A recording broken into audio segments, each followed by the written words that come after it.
Let's all do something good today. Hey y'all, I'm Chase and welcome to Dad Does Dinner. Today we're going to be doing the holy grail of steaks, the growingly popular tomahawk chop. Now today we're going to be doing this reverse sear style. Now reverse sear, that means that you're going to slow cook it in the oven, smoker, or grill until you get to your desired temperature. You're going to pull them off and then you're going to sear them hot and fast either on a grill or on the stove top. Now my buddy Mike from One Arm Brewing and Barbecue, he's just gotten into reverse searing. And he's done steaks, he's done pork chops, and he swears he will never cook meat any other way again. Myself, I've never tried the reverse sear method because, well, I like the way I do steaks. And what I love about steaks is at 5 o'clock we can decide we're having a steak dinner, and at 6 o'clock we're sitting down to eat because they're quick, they're easy, and fantastic. But because of Mike, I'm going to go ahead and give this reverse sear a shot. Now, why did I choose the tomahawk chop? Well, to do the reverse sear, you really want a piece of meat that's between 1.5 and 2 inches. And when I went to the store, they didn't have anything in that range other than the tomahawk chop. Now, what is a tomahawk chop? It's basically a bone-in ribeye with at least 4 to 5 inches of bone sticking out the end of it. They look decadent, they are impressive on a plate, but truthfully they're kind of a waste of money because you are paying for that extra bone when they go to weigh it. So bone-in ribeyes have been around forever, also known as cowboy ribeyes, and in the past couple of years these tomahawk chops have become more popular just because they look really, really impressive. So I'm doing them 2 ways today. So one, I'm going to smoke on the grill. Okay, and that's this one. Correction. One, I'm going to smoke on the smoker. And I've got my smoker set up. It's at about 200 to 225 degrees. I'm using pecan wood. And I'm going to put this on. So in this one, I'm going to put in the oven. Same thing. Oven, I'm trying to keep around 225 degrees. And this will go in the oven. On these, I've kept my seasoning really simple. So last night I seasoned both chops with 3 teaspoons of salt apiece. These are about 2.5, 2 3/4 pounds of meat. The general rule of thumb is 1 teaspoon of salt per pound of meat. So I did a teaspoon on each side and then another teaspoon around the edges. Why did I do it last night? Well, I did it last night so that salt really has a chance to work its magic. Okay, so salt, the longer you leave it on, the more it can penetrate the meat. So what happens is you put that salt onto the meat, okay, and it starts to pull some moisture up out of the meat. And then that moisture and that salt, it kind of gets together, and the salt molecules are small enough that they can actually be reabsorbed or be absorbed into the meat. So this is known as a dry brine, which is kind of a misnomer because a brine means you're putting it into some kind of flavored liquid, usually heavy on the salt. So this is really more of a curing process, but in culinary terms, this is what they're now calling a dry brine. You can do this from 1 to 3 days, okay? And the longer, of course, it sits, the more deeply and the more seasoned that meat's gonna get on the inside. So I put the salt on, put it in the fridge, left it uncovered so it had a chance to get in there and also kind of dry out a little bit. All right, when you're cooking steaks, dry meat on the outside is your friend because what you want to avoid is steaming your steak, all right? And so if you can dry age it just a little bit, that really helps you out, okay? So overnight, actually about 15, 16 hours, ago, these went into the fridge. I pulled these out about an hour and a half ago, trying to get the chill off of them. The less thermotransfer I get from it being cold meat to hot cooking environment, the better. All right, because if you go with a cold steak right into a hot oven, a hot smoker, a hot grill, all right, you're going to get some kind of steaming effect, and we don't want that when we're cooking the meat. We want kind of that dry heat effect that's going on. So the reverse sear, why does it work and why does meat Why does meat like it so much? Well, think of, so meat is a muscle, right? And think of maybe a heating pad on, your shoulder or your thigh or some kind of sore muscle. And that heat, it's just warm, it's gradual, and the muscle kind of loosens up and it starts to feel better. Now think if that heating pad was like 160 degrees. As soon as it touches you, you want to seize up and jerk away. Well, steaks are the same way. Meat's the same way when you do that. Okay, normally when we grill it hot, we grill it fast. A steak this thick, you grill it for about 3 to 4 minutes on each side, then you would move it to the indirect heat, or you might sear it on your cast iron skillet, stick it in the oven, okay? And so that's the normal process, or the process that we've done for years and years, okay? And what that does is it causes those muscle fibers to really squeeze a lot of the juices out. Now those juices kind of go into the meat, and that's okay, but we need to make sure that we rest the meat, all right? And that we do all the things after cooking it necessary. Well, with the reverse sear, so we're gonna go low and slow, all right? And those juices aren't gonna be squeezed out. They're just gonna kind of ease on out of the muscle fibers, and not as much of them are gonna come out of those little muscle fibers, so they're gonna stay where they like to be, all right? And then at the end, real fast, about a minute on each side, we put our final cook on them. They get a nice crusty outside the way we like it, nice texture. And on the inside, we didn't subject it to all that high heat really fast for a longer period of time. Thus, you're gonna have juicier and more tender meat. At least that's the theory. Like I said, I've never done this myself, but my buddy Mike swears by it. All right, so my oven's preheating. Okay, it looks to be right at about 225 degrees. So, did my salt last night. I just added cracked black pepper on all sides of my meat. About a half teaspoon on each side, probably another 1/4 teaspoon around the sides. Okay, now this one I'm gonna treat kind of like I would a prime rib roast. All right, I'm going to add a mirepoix, standard mirepoix of carrots, onions, and celery.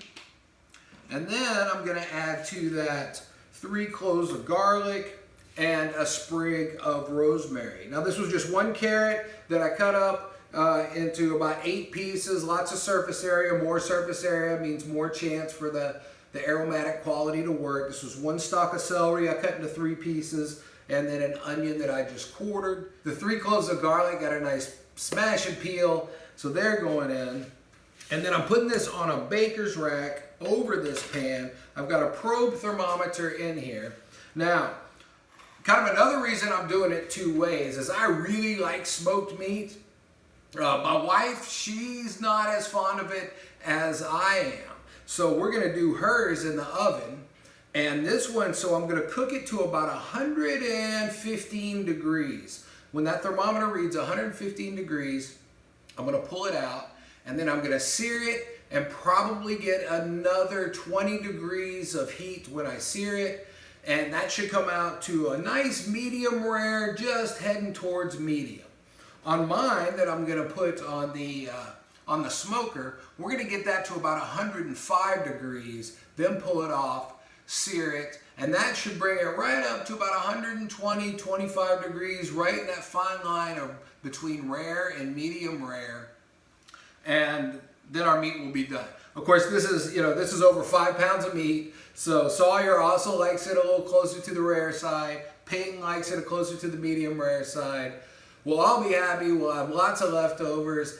Also, I've never smoked a steak before, so I'm kind of excited just to kind of see how that process turns out. All right, so in the oven we go with this one. I suspect, and I don't know for sure, but I suspect that this is going to take somewhere between 1 hour and 2 hours. If you had to pin me down on a guess, I'm guessing about 1 hour and 25 minutes on hers, and about 1 hour and 15 minutes or so, maybe a little less on mine.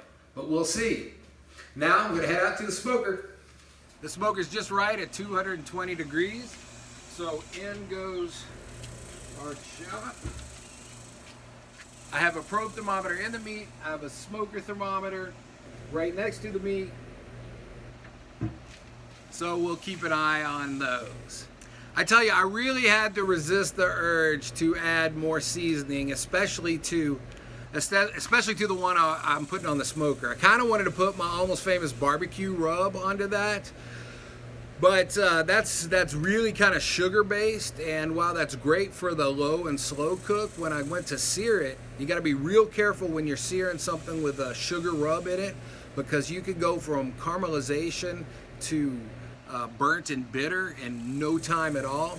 I've done steaks before with a brown sugar rub, just regular on the grill. Been able to watch them and kind of get that nice caramelization, but I didn't want to take the chance of messing that up on this. Also, I thought about adding other components of my rub, the smoked paprika, the garlic, the onion powder. I just decided against that. And really and truly, all a good piece of steak needs is salt and pepper. I am partial to the Montreal steak seasoning. I didn't use that this time because that wouldn't work well with a dry brining technique. Also, you go to any fine steakhouse in America, you put your order in, they hit it with salt and pepper, stick it under the broiler, and boom, it's done. Maybe at the end they add some finishing garlic butter, something like that, to make your steak. So really not much more is needed.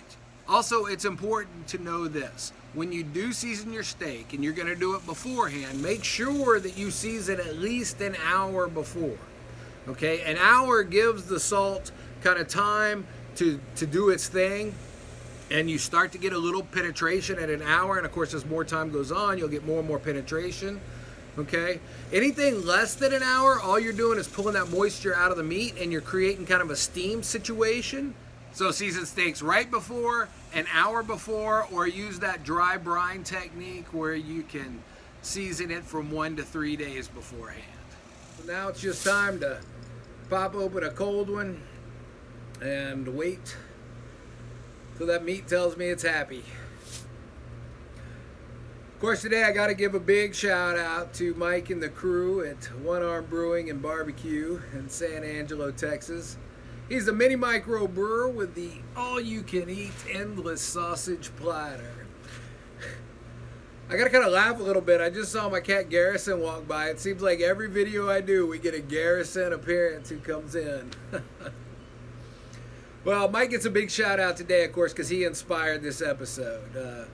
He basically convinced me that this is how I need to eat steak, so we are definitely going to give it a shot.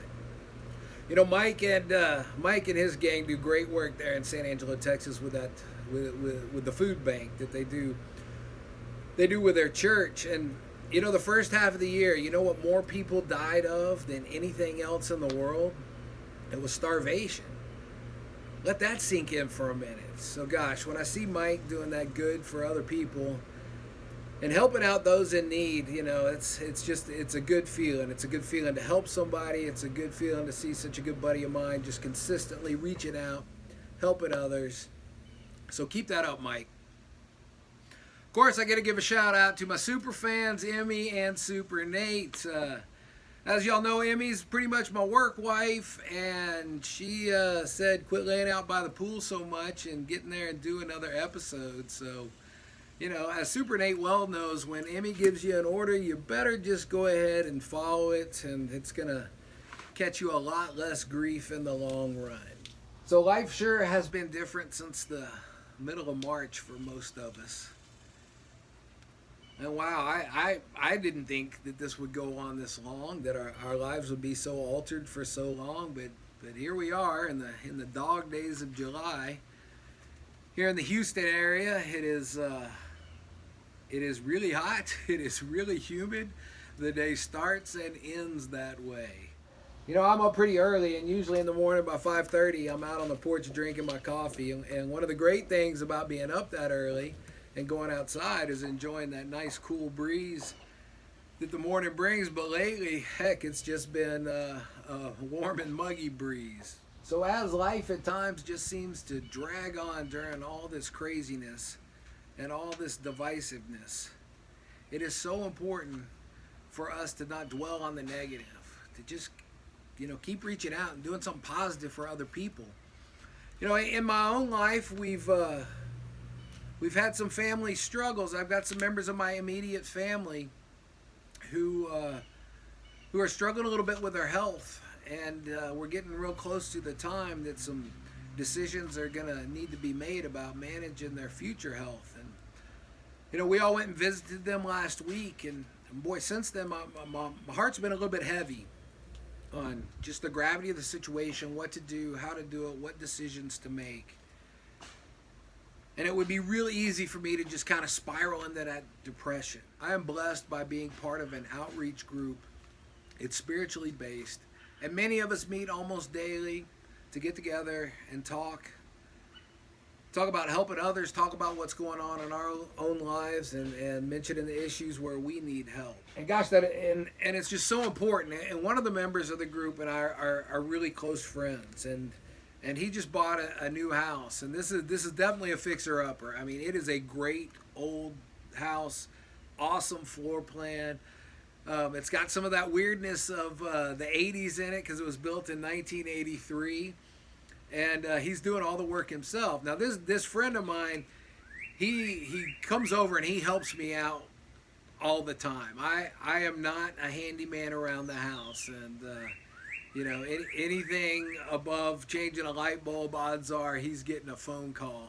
So he just closed on the house, and I've been telling him, I said, if you need any help with anything, I know my abilities are limited, but I can come hold stuff, I can do whatever I need to do, or whatever I can help with. And finally he said, I just got this thing about making friends of mine doing busy work, and there's so much busy work to be done. I said, okay, hey, but I'm here. I appreciate that. Well, that moratorium on busy work lasted about 48 hours. He calls me yesterday and says, please come help me take down wallpaper. So much wallpaper. And I did, and it was over about 2.5, 3 hours, and really he and his kids had a little more than half of it done. And over the next 2.5, 3 hours, we got it finished up. And the section of wall I did, I don't know, it may have been 8 by 10, something like that. It wasn't very much, but sure enough, 2.5 hours scraping, pulling, ripping. Of course, I come over there acting like an expert on wallpaper removal and telling him how he should do it. That was kind of funny. Anyway, when we were about done, he just looked at me with the sincerity in his eyes. He's like, man, I so appreciate you coming over here and doing that. And, inside I'm like, you have got to be kidding. All the crap you have done for me, the hard work, saved me from blowing up my attic and, electrocuting myself. And when I had the golf cart, spent, a week with me on that golf cart, fixing it up. It's like, I was almost just like, gosh, you don't even have to thank me. But he was just so appreciative. And that's just what I needed. I felt good. He felt good. The job got done just a little bit faster. And that's what we need right now. We have all this divisiveness, and gosh, even mask wearing is even political, and it's just crazy. And the mask shaming that's going on from the people who insist on wearing them, from the people who insist on not wearing them. And for those of you who are mask shaming and putting things out there, one, the mask isn't as useful as you think it is. For those of you who are declaring it's your constitutional freedom, not to wear a mask, and they don't do any good anyway, well, you're wrong too. The truth, as always, it's somewhere in the middle. And for me, I know that wearing a mask, when I can't be 6 feet away from somebody, that's going to be safer than not wearing a mask. I don't know. It just seems like a nutty thing for us to be divided over. So anyway, here we are. Most of us try to make the best of what's turned out to be a very different situation. And I'm grateful. I'm grateful for the things that I have in life. I'm grateful for the capacities that I have to do things. I am still missing my students like crazy. I'd give almost anything right now to just go in and teach an acting class just for an hour, or to work on a scene for a couple of hours, just to get some of that face-to-face interaction with my students that I love so much and I miss so much. One thing I've definitely determined, though, is that the coronavirus has caused my belly to swell. You know, at first I was doing pretty good with all of that, and I don't know, ends up, you know, the weight just creeped up on me. And, you know, as far as weight goes, you know, your comfortable weight and your healthy weight, that's between you and your doctor. You know, for me, you know, I went through some struggles. Those of you who know me know that from, you know, 2010 to 2018, I had some major struggles with this knee. Over that time, I had 8 major surgeries on my knee, including 5 replacements. It just wasn't getting right. And boy, I was just down and struggling and really just withdrew a lot. And I stopped all physical activity. Now, when all of that started, I was in the best physical shape of my life, at least my adult life. It was on day 87 of the P90X workout when I tore my meniscus. They went in there to fix it and found a whole bunch of arthritis. And boy, since then, just my mental and physical health went downhill.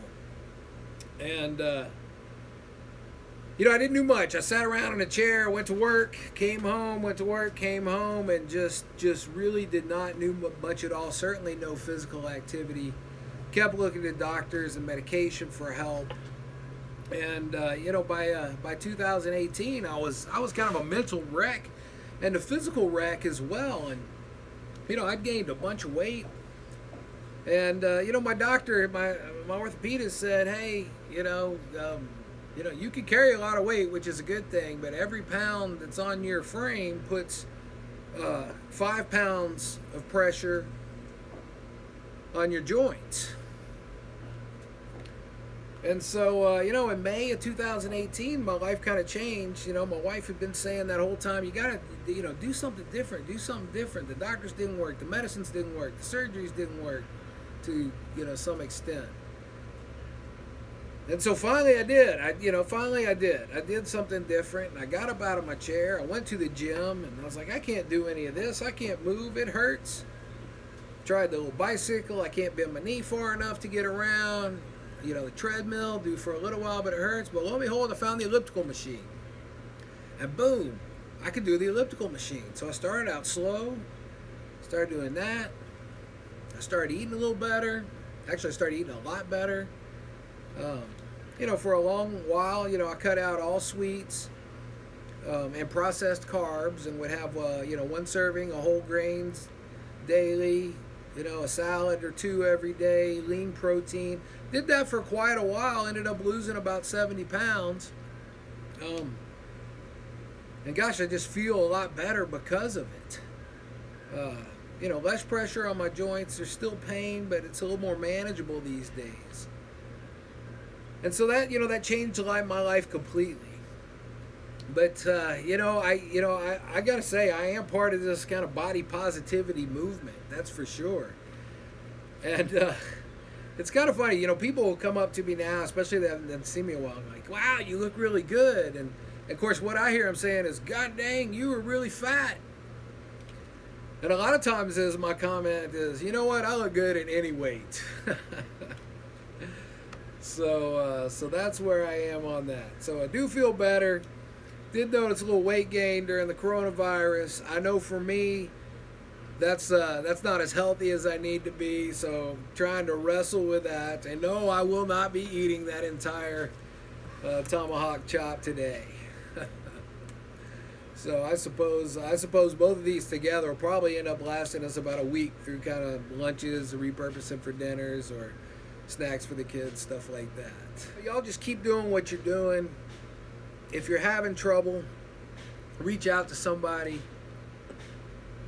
If you're having a lot of trouble, reach out and help somebody. You know, that's what's really helped. And you know, part of me getting better is belonging to this spiritual outreach group that I belong to. And you know, my day is just blessed. I'm usually up around 5, just, I don't know, whatever. I'm old, I get up early.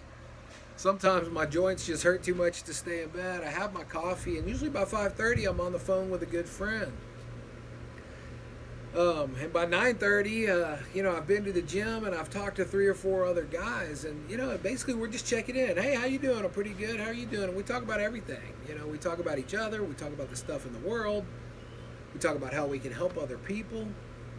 And gosh, it's made a difference. And for those of you who have those looks of horror on your face when I say I'm still going to the gym, okay, this is a small neighborhood gym. We have social distancing measures in place. You mask in, you mask out, you're at your workout station. You can take your mask off, although I did try to wear it during my workout the other day. I almost passed out from hypoxia. So that did not go well.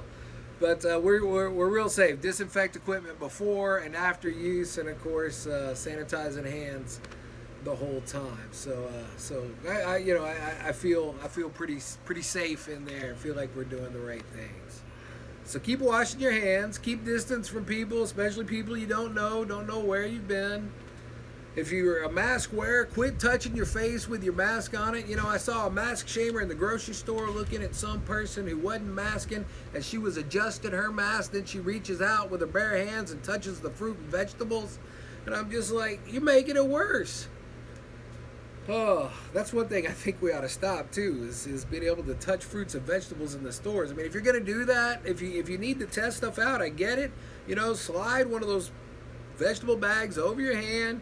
Reach, pick the one you want. When you like it, then you pull it inside out. Boom, your vegetables bagged. You got the one you want.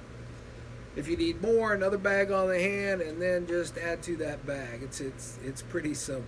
But yeah, if you're wearing a dirty mask and touching your mask and adjusting it all the time, it truly is doing no good. Oh, anyway, enough about all of that. So, by my count, we've probably got 35, 40 more minutes in the oven, and on the grill somewhere in that, I keep saying grill, and on the smoker somewhere in that range.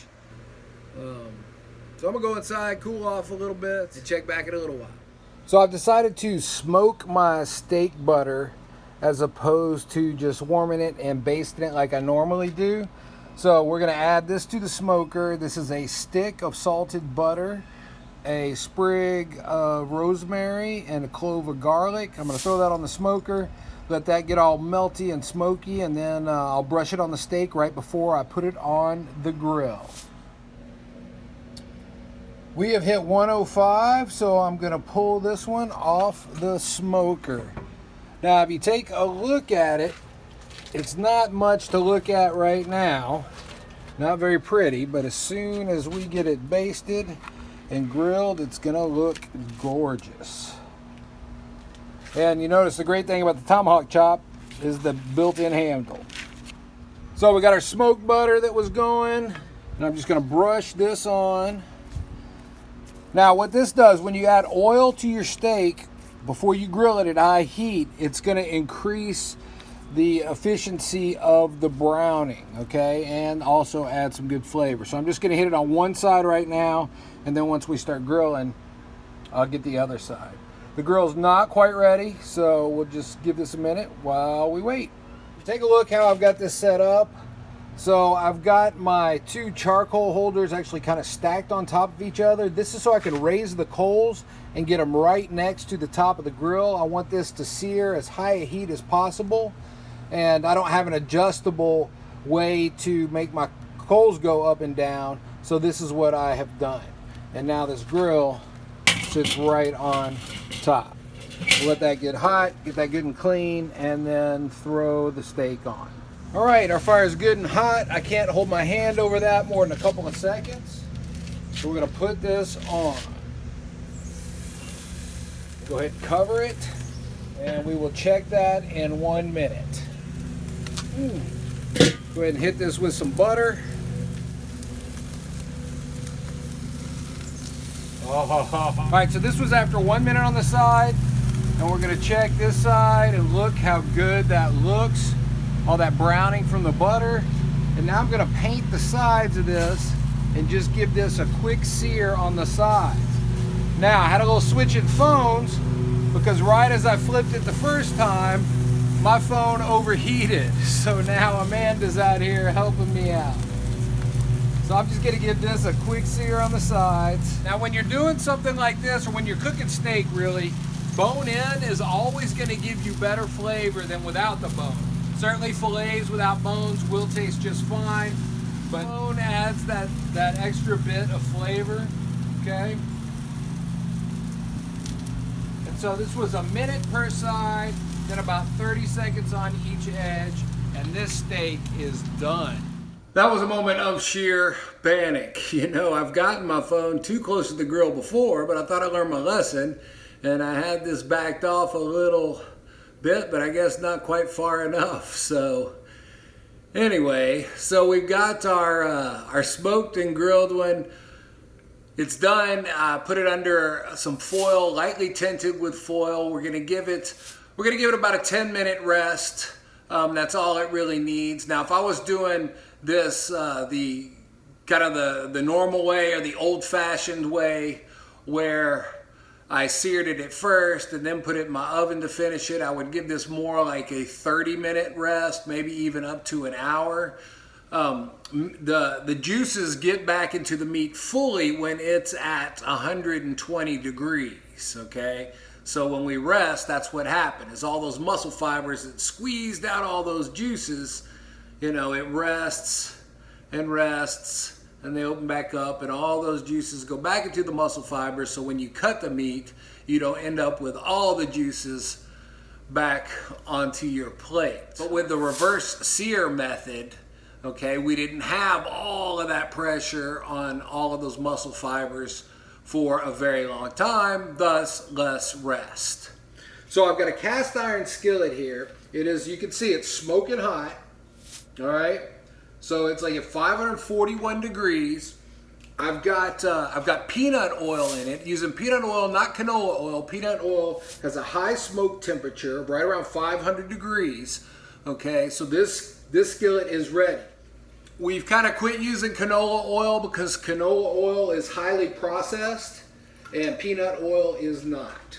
So I'm gonna put my steak into the pan carefully. It's gonna make a lot of sizzle and pop. And right away I'm gonna add garlic, butter, and rosemary. The garlic and rosemary for flavor, the butter for some more richness and some more browning. The peanut oil, of course, being an oil, it'll help brown it as well. And we're gonna give that about a minute. As it cooks, I'm gonna add another pat of butter on top. Just let that start to melt, start to do its thing. Now, using a cast iron skillet, it's gonna give you a nice crust on the meat. Now, I like my meat, the crust that forms better on the grill, all right? Because it's, I don't know, it's not quite as hard, and I know that it's real popular these days to have a firm crust all on the outside of your meat. That's great if you like it like that. I certainly like it like that, but I love it when it's got a crust from the grill because it's a little bit different texture. Gonna give it a flip, and look at that. See, look at that crust. You know how well that's formed. Very pretty looking steak. So about another minute, and then we'll sear the sides again. When you're searing those sides, you don't have to go the full minute, you know, maybe 20, 30 seconds. And then we'll give this a 10-minute rest. While that's resting, we'll cut into the smoked one and see how it tastes. Now, when this was in the oven, just the smell from the mirepoix plus the rosemary and the garlic just was really dynamite. It smelled really good in here.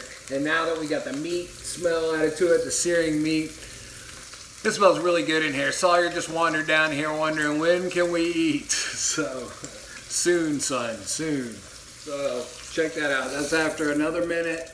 Look how good that looks. Now we'll just hit our sides a little bit.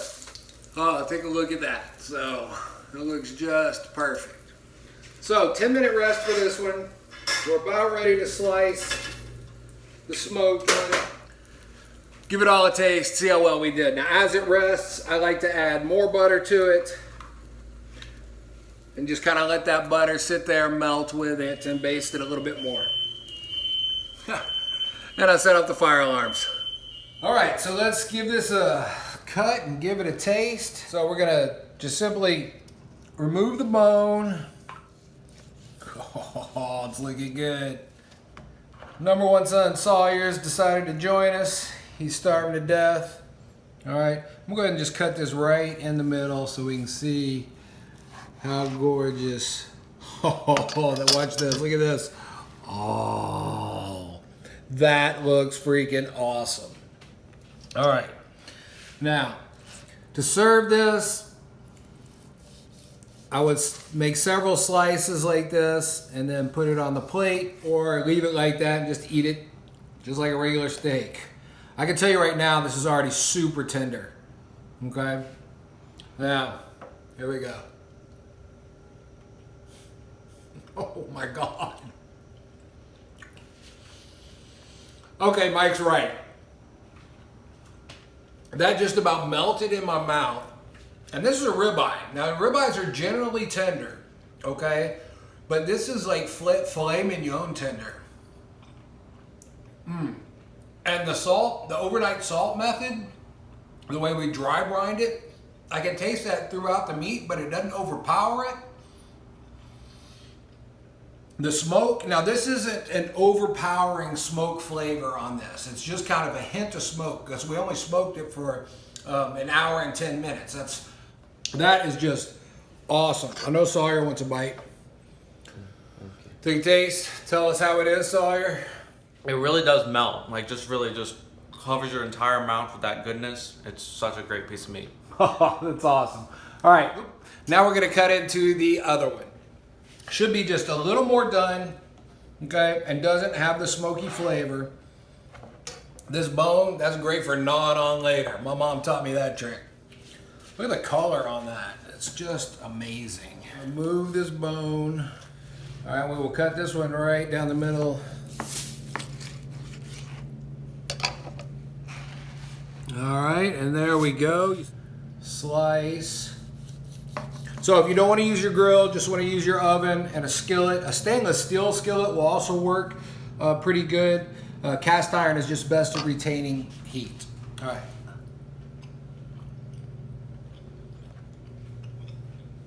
That tastes just like a steakhouse steak. Okay? Salt, pepper, and then that finishing butter.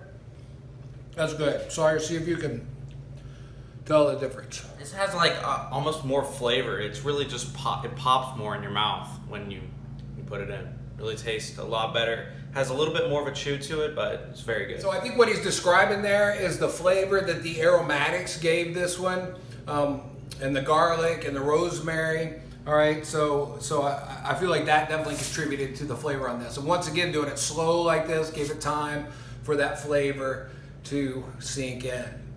So my buddy Mike is right on point. This is a great way to cook steaks. I don't know if I'll never do it the regular way again, but I will definitely be doing this more often. All right, y'all, that's all for today. We're gonna enjoy some meat. We'll see y'all next time. Bye-bye. Hey, y'all.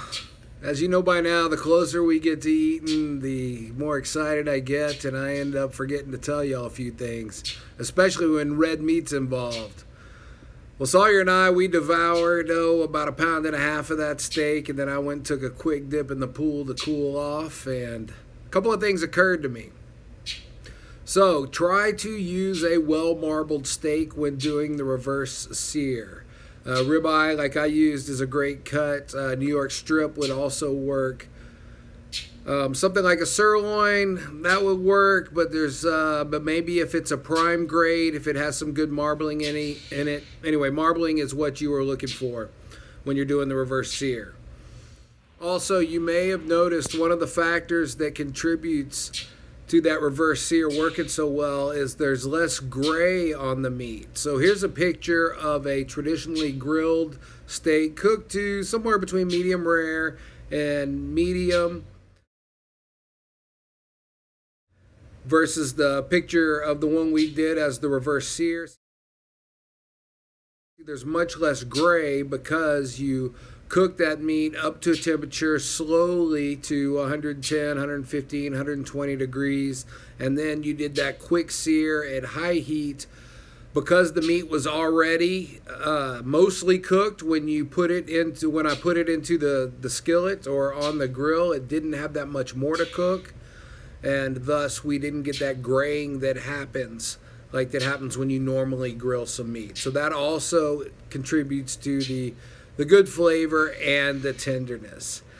And finally, I just want to say I am not a mask expert, but I do play one on TV. Do something good, y'all. We'll see you next time. Let's all do something good today.